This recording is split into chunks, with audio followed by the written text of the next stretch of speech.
Untold secrets of relationship and parenting preparing is better than repairing. Ram గారు మరియు విజయ పెద్దన గారు నిర్వహిస్తున్న ఈ క్లాస్లో మీరు జాయిన్ అవ్వాలి అనుకుంటున్నారా? ఈ నెంబర్కి సంప్రదించండి. నమస్తే విజయ మేడం. నమస్తే రామ్ సార్. నమస్తే ఉషా. ఒకటే ఒక క్వశ్చన్ స్ట్రైట్గా అడుగుతాను. భార్యాభర్తలు ఇద్దరి మధ్య అండర్స్టాండింగ్ ఉండాలి అంటారు. అసలు అండర్స్టాండింగ్ అంటే ఏంటి రామ్ సార్? ఇదే అండర్స్టాండింగ్ గురించి మాట్లాడకుండా ఏ భార్యాభర్త ఉండరు. ముఖ్యంగా కొట్లాడుకునేటప్పుడే ఈ పదాన్ని వాడతారు. ప్రపంచంలో ప్రతి మనిషి కూడా తాకట్టులో ఉన్న బంగారాన్ని విడిపించి ఆ రోజు ఆన్లైన్ రేటుకే మేము కొంటాం. Sharma gold company. ఒకరు నన్ను అర్థం చేసుకోవాలి అని కోరుకుంటుంటారు. అసలు అర్థం చేసుకునే వాళ్ళతో సుఖంగా ఉంటామని అనుకుంటారు. పిల్లనిచ్చే తండ్రి కూడా మా అమ్మాయిని అర్థం చేసుకొని బాగా చూసుకోవాలి అని కోరుకుంటారు. పెళ్లి చేసుకునే అమ్మాయి ప్రేమించి పెళ్లి చేసుకున్నా, పెద్దలకు తెచ్చిన పెళ్ళైనా సరే నాకు అర్థం చేసుకునే భర్త దొరకాలి అని అనుకుంటారు. నిజంగా చెప్పాలంటే అండి, చాలామందికి అర్థం చేసుకోవడం అంటే ఏంటో అర్థం కాదు. అవునండి, నేను ఒప్పుకుంటాను. ఇంత విరివిగా వాడుతున్నా దాని గురించి మనం అర్థం చేసుకోకపోవడం అనేది దురదృష్టం. ఎగ్జాక్ట్లీ. అంటే అర్థం చేసుకోవటం అన్న పదం చాలా తేలిగ్గా అనగలుగుతాం, కానీ నిజంగా అర్థం చేసుకోవటం అనేది అంత తేలిక కాదు. అర్థం చేసుకుని అవతల వ్యక్తిని, ఎస్పెషలీ పార్ట్నర్ని అర్థం చేసుకుంటూ వెళ్ళటం అనేది అన్ని సందర్భాల్లో అంత ఈజీ ఏం కాదు. కానీ అందరికీ ఇతరులు అర్థం చేసుకునే వాళ్ళు కావాలి. ఎప్పుడు మనం వేసుకునే ఒక ప్రశ్న ఏంటంటే, నేను అర్థం చేసుకున్నానా? ఒకవేళ ప్రశ్న వేసుకున్నా అసలు అర్థం చేసుకోవడం అంటే ఏంటి? మీరు వంకాయ కూర తిన్నారా ఎప్పుడైనా? తిన్నాను సార్. ఫిష్ తిన్నారా? తిన్నాను సార్. ఎట్లా తింటారు? ఆ ముళ్ళు తీసి తింటాము. ముళ్ళు ఎందుకు తీస్తారు? ముళ్ళుతో తింటే కుచ్చుకుంటుంది కాబట్టి.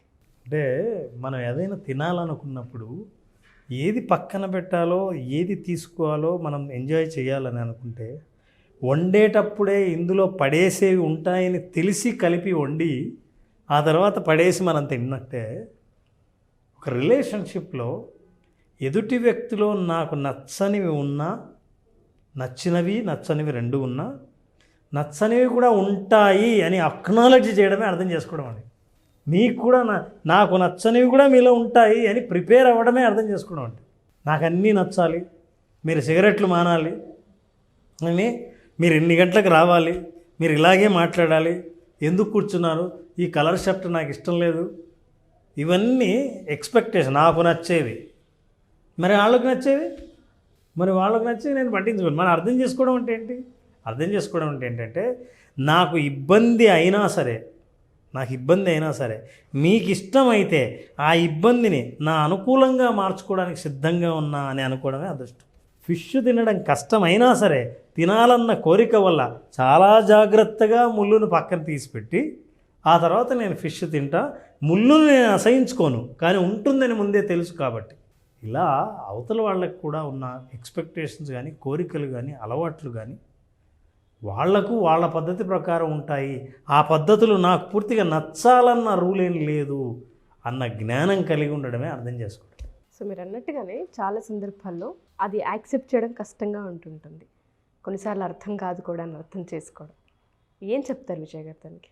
నువ్వు తెలియకుండా ఒక పదం వాడేసావు ఆల్రెడీ.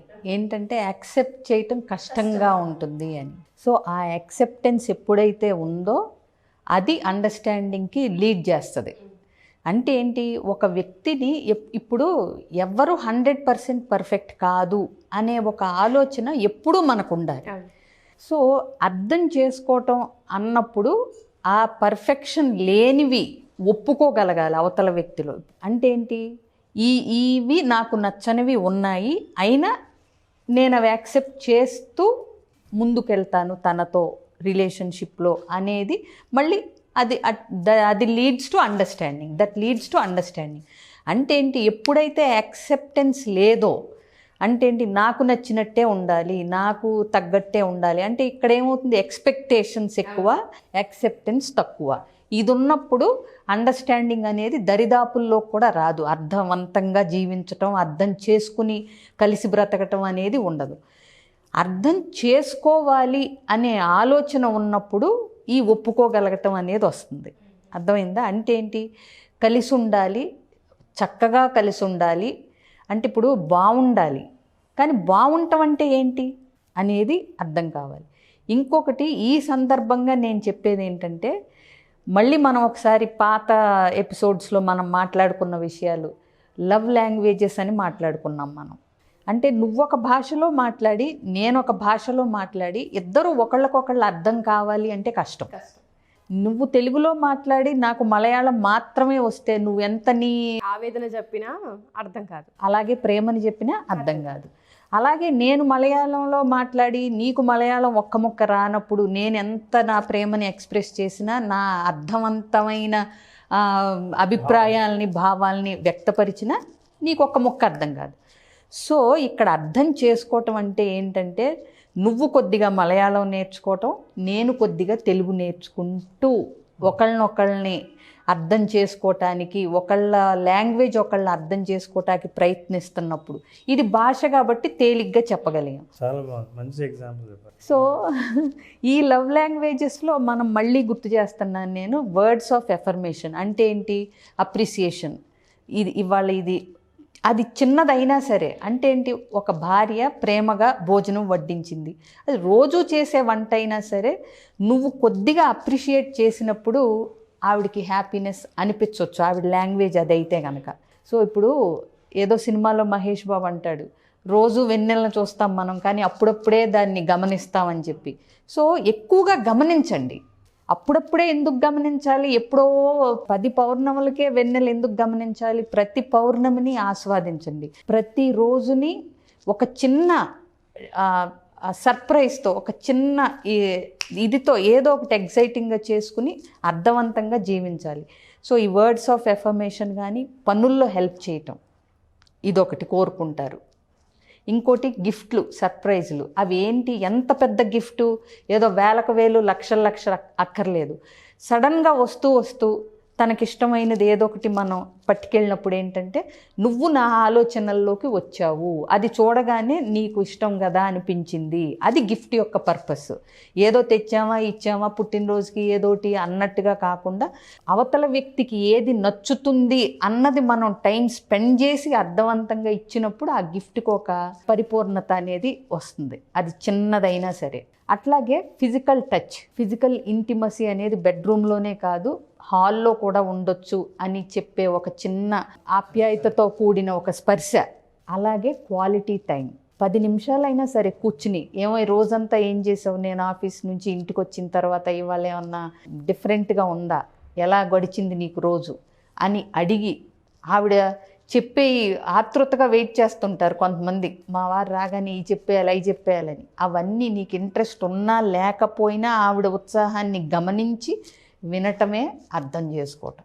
సో ఇట్లాంటివి ఆ ప్రేమ భాషని వ్యక్తపరుచుకోవటానికి, వీటిల్లో ఏది అవతల వ్యక్తి లాంగ్వేజ్, మీ భాష అది కాకపోయినా ఆ భాష నేర్చుకోవటానికి ప్రయత్నించటమే అర్థం చేసుకోవటం.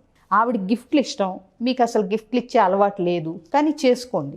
పనుల్లో హెల్ప్ చేయటం ఇష్టం, ఆఫీస్ పనుల్లో ఏదన్నా మీకు చేత అయింది నేర్చుకుని చేయండి. ఆయన క్రికెట్ ఇష్టం, మీ క్రికెట్ అంటే అసహ్యం, బట్ కొంచెం సేపు చూడండి. టీవీ మార్చమని, ఛానల్ మార్చమని గొడవ చేయకుండా. ఇదే అర్థం చేసుకోవటం అంటే. ఆయన్ని మార్చమనుకుంటే